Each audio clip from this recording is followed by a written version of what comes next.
Je vais commencer doucement. Voilà, je suis Serge Massard, professeur de physique au département de physique de l'ULB. Et je vais vous présenter un peu le métier de physicien, les études de physique à l'ULB. Et donc, la physique, c'est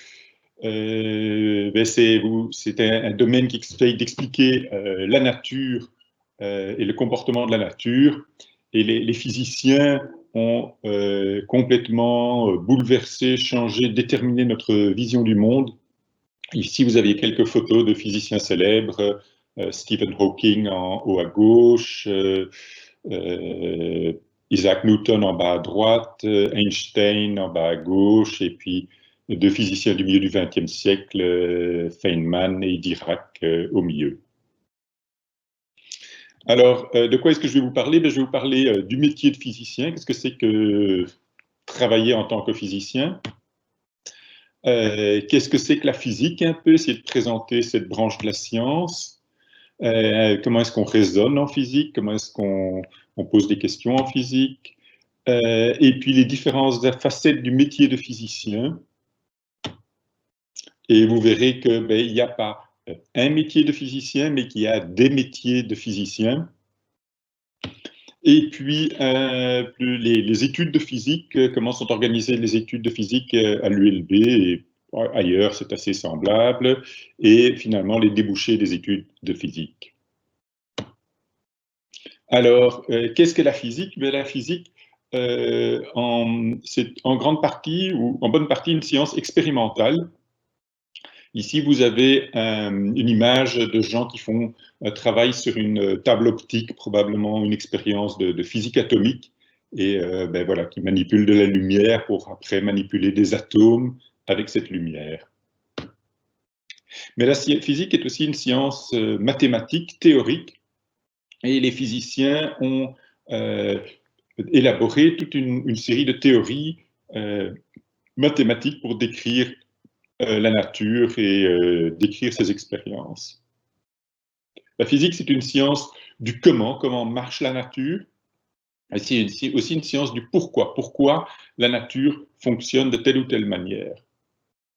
L'idée fondamentale qui sous-tend toute la physique, c'est que l'immense variété des phénomènes qu'on observe expérimentalement sont en fait le reflet de lois fondamentales très simples, mais qui, mises ensemble, combinées ensemble, donnent des phénomènes très complexes.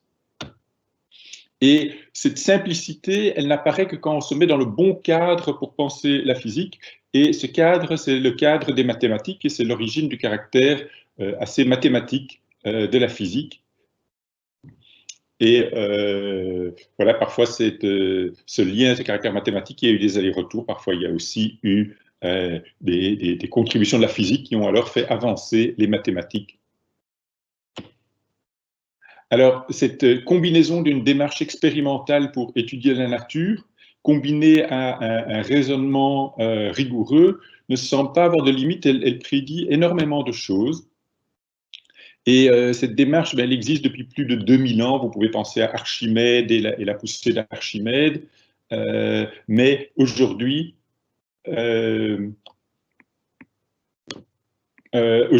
ça continue à avancer à grande vitesse, tant au niveau fondamental des questions du fondement de la nature, de notre compréhension de la nature, qu'au travers des liens avec les autres sciences comme les mathématiques, la chimie, la géologie, la biologie, etc. Et la physique a aussi donné lieu à énormément d'applications pratiques.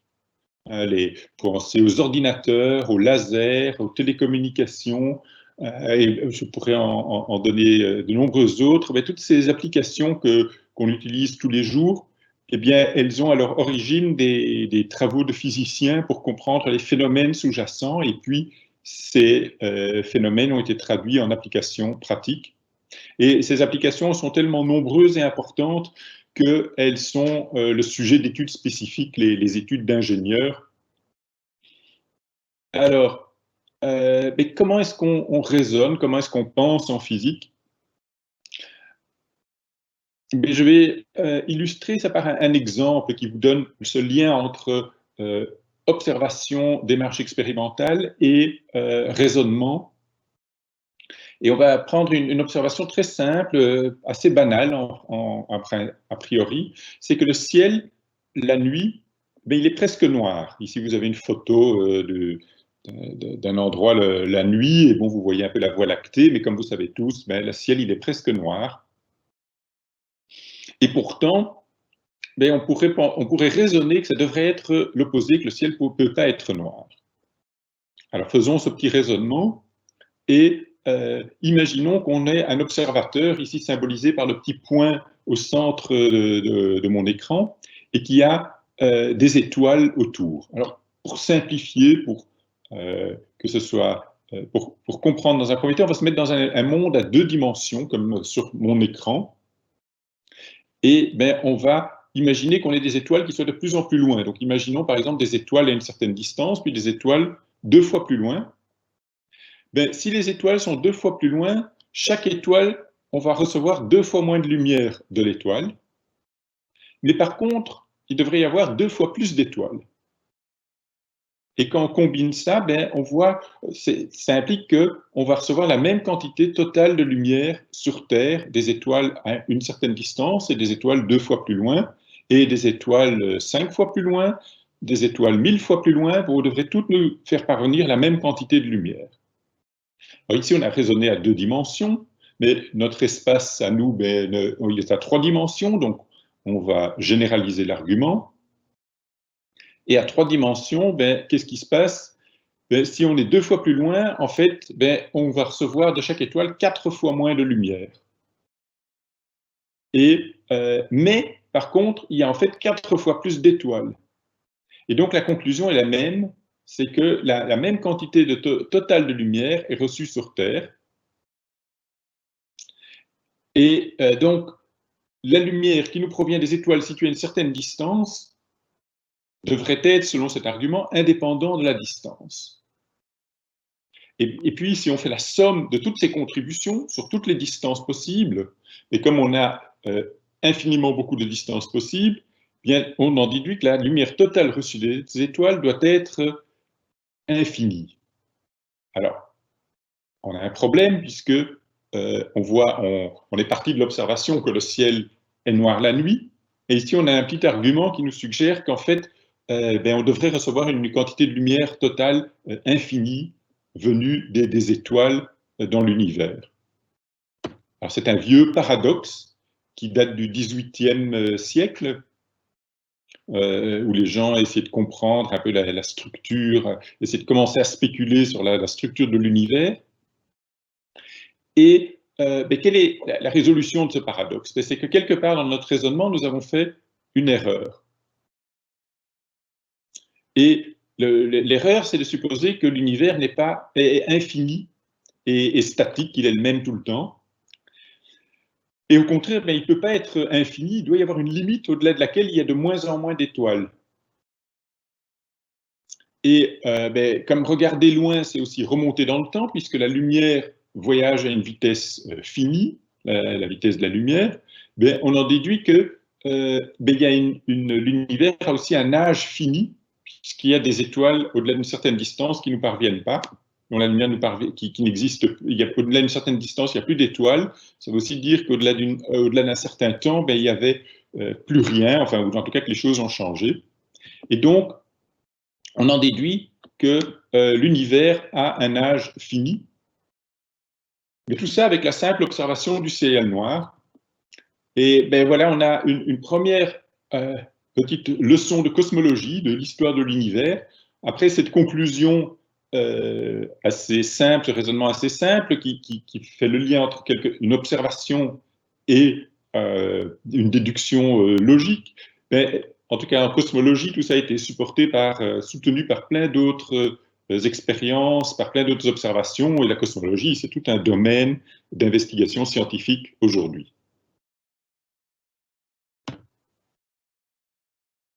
Alors, voilà maintenant, passons aux différents aspects du métier de physicien.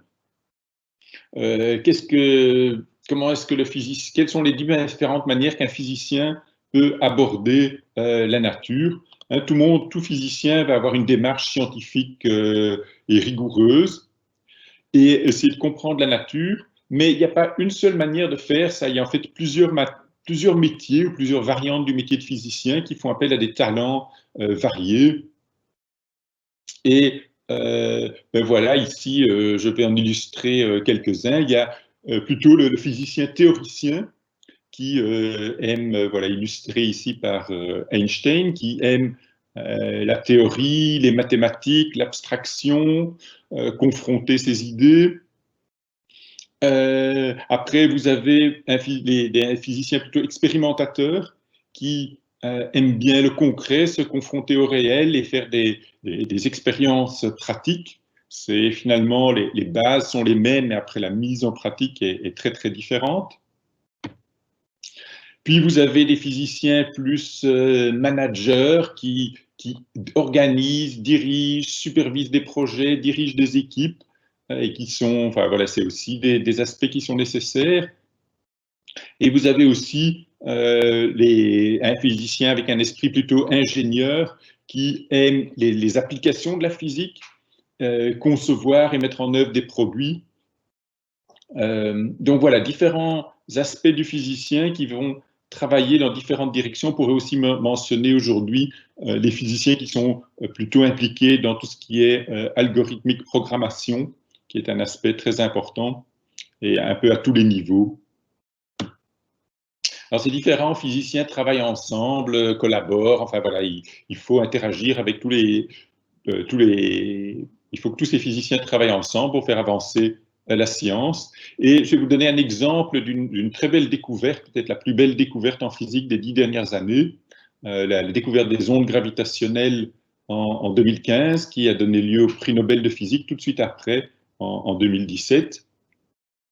Et ces ondes gravitationnelles ont été détectées par des grands détecteurs, comme illustré ici à gauche, avec en fait de la lumière qui se propage dans les deux bras du détecteur qu'on voit sur l'image et qui permettent de mesurer les déformations de l'espace-temps et donc le passage de ces ondes gravitationnelles. Et on avait construit à l'époque 2 détecteurs comme ça. Et un jour, ces détecteurs ont enregistré une déformation de l'espace-temps. Et voilà, vous avez à gauche la trace enregistrée par le premier détecteur à Hanford et à droite, superposée à la trace de gauche, la détection par le deuxième détecteur. Et on voit que les 2 détecteurs ont détecté à peu près exactement la même chose au même moment. Et donc, ça indique qu'il voilà, qu'il y a eu un événement particulier qui était la détection, en fait, ici, de la fusion de 2 trous noirs. Hein, voilà une illustration un peu artistique de ça, de 2 trous noirs qui tournaient l'un autour de l'autre très rapidement et puis qui ont fusionné pour former un seul plus grand trou noir. Et depuis lors, on a détecté pas mal d'autres événements de ce type. Mais comme vous imaginez, une expérience comme ça, il y a énormément de gens qui travaillent dessus avec des capacités différentes. Il va y avoir des théoriciens pour bien comprendre l'expérience, prédire ce qu'on voudrait détecter, interpréter les résultats. Il y a les expérimentateurs qui vont construire l'expérience, la tester. Un grand système comme ceci, il faut aussi plutôt des ingénieurs qui sont beaucoup plus dans l'aspect pour que les choses marchent et marchent de manière tout à fait reliable, de manière sans erreur, pour que l'expérience, on puisse avoir confiance en les résultats et que surtout l'expérience marche pendant longtemps. Alors, donc voilà un peu différents aspects de la physique, le genre de choses que font les physiciens. Maintenant, quelques mots sur les études de physique. Les études de physique, c'est des études généralement en 5 ans. Il y a d'abord un bachelier en 3 ans qui commence avec, en première année, on a surtout de la physique générale, un peu, je dirais, la physique du secondaire, mais vue de manière nettement plus approfondie. En deuxième année, on a des approfondissements et des introductions à la physique moderne et on se met à utiliser des outils mathématiques plus poussés. En troisième année, bien, vous avez la physique vraiment du XXe siècle, de la mécanique quantique, de la physique statistique, de la physique atomique, un peu de physique des particules. Et voilà, ça conclut le bachelier. Et puis, vous avez une maîtrise en 2 ans, avec des cours avancés de la relativité générale, de la théorie quantique relativiste, tout plein d'aspects de la physique contemporaine. Et ce master, ben, il se conclut par une initiation à la recherche qui est un mémoire qui prend la moitié de la 2e année de master. Donc voilà, les études de physique, ce sont des études longues, 5 ans. Ce sont des études difficiles, c'est certainement parmi les études plus difficiles du curriculum proposé à l'université, mais c'est des études passionnantes si ça vous intéresse. Et donc pour réussir vos études de physique, ben, il faut être vraiment passionné par le sujet et il faut être bien préparé. Et le bagage le plus important, c'est le bagage mathématique, parce que, comme je disais, la physique repose fortement sur les mathématiques et c'est très important d'avoir cet outil. Alors, si ces conditions sont réunies, ben, n'hésitez pas à vous lancer et on sera très content de vous accueillir l'année prochaine. Alors, quelques mots sur les débouchés des études de physique. Ben, il y a certains débouchés qui font directement appel aux connaissances acquises, aux études qu'on a faites. C'est le cas de métiers de physicien lui-même, des métiers d'enseignement, hein, tout ce qui est enseignement dans l'école secondaire, les hautes écoles, etc. De certains postes techniques de haut niveau, par exemple la recherche, certains postes de recherche dans l'industrie ou de conseil. Et puis, il y a aussi toute une série de débouchés qui sont pas où les gens n'utilisent finalement pas directement leurs connaissances de physique, mais utilisent plutôt tout ce qu'ils ont appris, les méthodes qu'ils ont appris.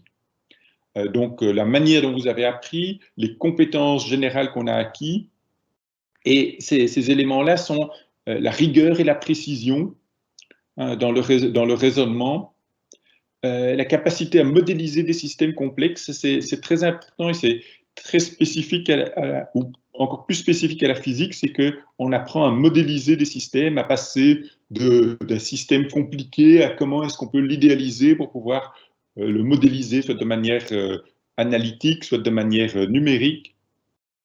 Et ben aussi la capacité à se former continuellement de nouvelles techniques, de nouvelles idées. Et ces qualités, ben, elles sont rares et recherchées parce que c'est une formation vraiment difficile qu'on vous donne et qui donne des débouchés dans plein de domaines auxquels peut-être on ne s'attendrait pas, comme la finance, les assurances, les agences de conseil, plein de débouchés dans tout ce qui est programmation. Et elles ouvrent des carrières de haut niveau en Belgique, à l'étranger, partout.